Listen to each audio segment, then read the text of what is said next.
today, we're going to go revisit the Zelda and Ivy book, and we're going to go back and see what we remember from the story and what we could take from the story and explain in more detail, okay? Another tool that readers use to understand their books is using their imagination. So do you guys remember a long, long time ago when we talked about how important it is to be able to close our eyes and make a movie in our head of that story? We're going to be doing that today using Zelda and Ivy. Readers pay attention to what's happening and imagine even more for the story. So we're going to go into the book. Aaron, I'm going to have you turn your video off, please. Thank you. We're going to go into the book and pick out certain pages, and we're going to picture it in our minds so that we can see even more details in the story. If I had a picture up here of a pumpkin, and I was reading you a story about a pumpkin, and you closed your eyes and you imagined everything that I was saying, you would be able to paint that picture in your head. Because these pictures aren't moving, they're just sitting there, that's why we want to be able to picture it in our brain and see that movie happening, okay? So let's take a look here. We had this picture, and I can't remember if this is Zelda or if it's Ivy. Let's go to the words. Ivy. So we have Ivy here, and we were saying that she looked pretty sad. She was sad because she put her favorite toy in the time capsule. Let's revisit what a time capsule is. Who can raise their hand and say what that was that they were putting in the ground? Looking for a hand raised.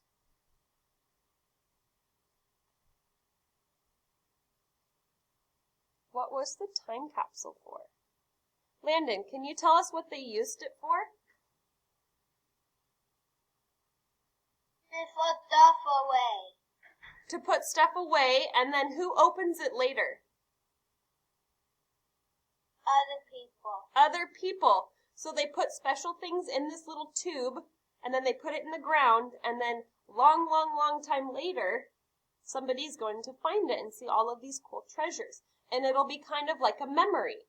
So even say that I put some special things in the time capsule and pretend I'm in first grade. And then I put it in the ground and I bury it, and then I'm a grown-up now. I might go back and open that up and see all of these treasures from when I was little. And that would bring back a lot of memories and say, oh, I remember when I did this, or I remember when I had that. That's why the time capsule is so special, is because it brings back lots of memories, okay? So, we're going to read more about the time capsule. As the story is happening, I want you to have that movie playing in your head about the story. And I'm going to call on some friends to explain what they were thinking in their head, okay? So, on this page, later that day, Ivy sat on the swing and drew circles in the dirt with her paw. If only I had Princess Mimi, I could play castle.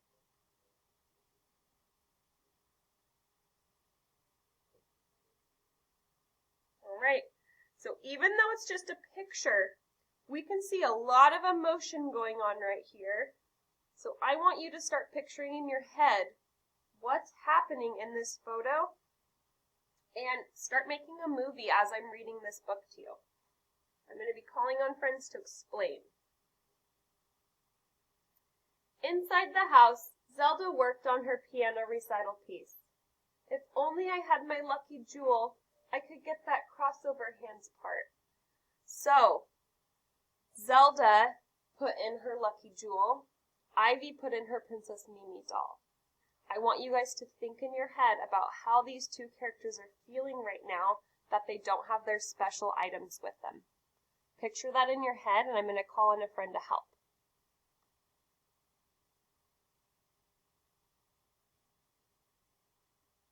Sophia, what can you tell us about these two girls and how they're feeling? Tell me about the picture you played in your mind, the movie. They're sad because they want their items back. Yeah. So you got that from the picture, didn't you? And the words. Does she look happy or frustrated? What do you think? Sad. You think she looks pretty sad? Yeah, look at her eyes. Let's keep reading and see what else we can find out.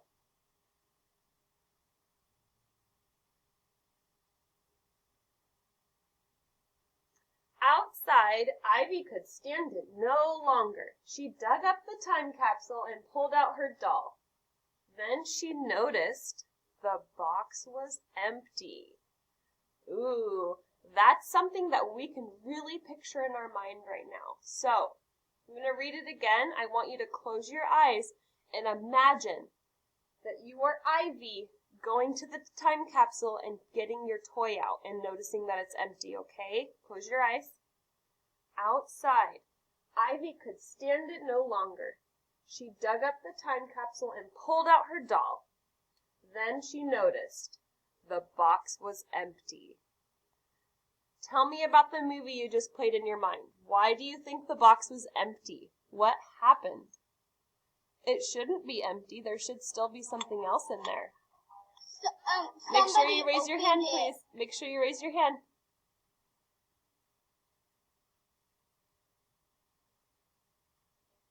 A ghost opened it. Kieran, I need you to raise your hand, please. Xander, thanks for raising your hand. Tell me why the box was empty. Can you tell me about what was in your mind? Maybe someone took the stuff in the box and rode away. Who would know where the time capsule is, though? Who else knew about the time capsule? I don't know. Maybe it disappeared, or maybe the person took the doll and drew. So Ivy and Zelda were by themselves, and they buried the time capsule. So they were the only two people that knew about where the time capsule was buried. Ivy went back to dig it up. So if Ivy went back to dig it up and it was empty, who else already went to the time capsule and took out the other object? The sister. Yes! Can you picture that in your head? Pictured that. The sister was like, ooh, I miss my special object too, so I'm going to go get it out. Then when Ivy went out there, she was like, oh, somebody else has already opened it. And I think she knows who did it, okay? We're going to keep reading. It was empty. Ivy heard a noise in the bushes. She stuffed Mimi back in the box. How do you think that Ivy feels right now? Go ahead and raise your hand.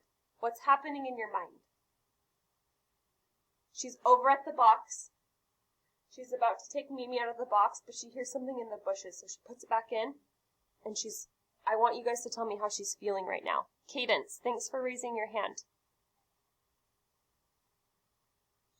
I think she thought that somebody was in the bush and it was her sister, so she was going over there to scare her sister and ask her why she took her special toy. Okay, that's a really good idea. Let's find out. We're going to read just a couple more pages. Okay, so there she is. She opened the time capsule. She has the doll out. She's super happy about it, but then she hears somebody in the bushes, so she's like, oops, I better put it back. And there's sister.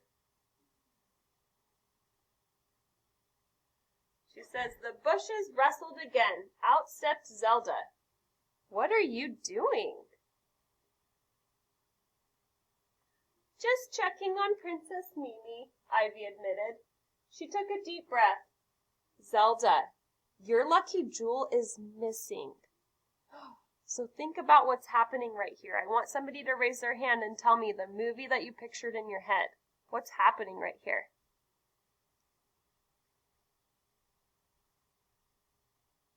Bracket.